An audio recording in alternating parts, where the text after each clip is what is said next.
আসসালামু আলাইকুম বন্ধুরা। যত বড় পেজই হোক না কেন, আমি সেটা এক পেজে প্রিন্ট করে দেখাবো। তো আজকে আমি আপনাদেরকে দেখাবো যে ৬ টি পেজ আমি এক পেজে কিভাবে প্রিন্ট করব। তো প্রিন্ট নিয়ে আর কোনো সমস্যা থাকার কথা না। তো চলুন আমরা শুরু করি। তো ১ম এ দেখেন আমি এত বড় একটা পেজ নিয়েছি। কত বড় একটা পেজ নিয়েছি। তো এই পেজটা আমি এক পেজে প্রিন্ট করব। তো ১ম এ আমরা চলে যাব পেজ লেআউটে। পেজ লেআউটে গিয়ে আচ্ছা দেখেন আমি যদি কন্ট্রোল পি চাপি, এখানে পেজ দেখাচ্ছে ৬ টা পেজ। তো এই ৬ টা পেজ আমি এক পেজে কিভাবে প্রিন্ট করব?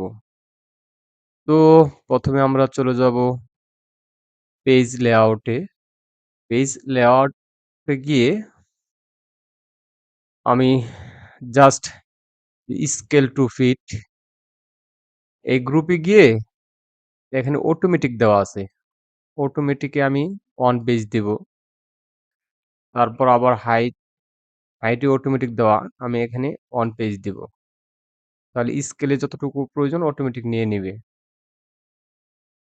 তো দেখেন, এখন যদি আমি কন্ট্রোল পি চাপ দিই, তাহলে এই দেখেন আগে ছিল ৬ পেজ, এখন ১ পেজেই প্রিন্ট হয়ে গেছে। হয়তো লেখাগুলো একটু ছোট দেখাবে, কিন্তু প্রিন্ট করার পরে এর চাইতে আরো ভালো বোঝা যাবে। তো আশা করি বুঝতে পারছেন প্রিন্ট নিয়ে আপনাদের আর কোনো সমস্যা থাকার কথা না। এরকম আরো ভিডিও পেতে আমার চ্যানেলটি সাবস্ক্রাইব করুন আর ফেসবুক পেজটি ফলো করে রাখুন। ধন্যবাদ।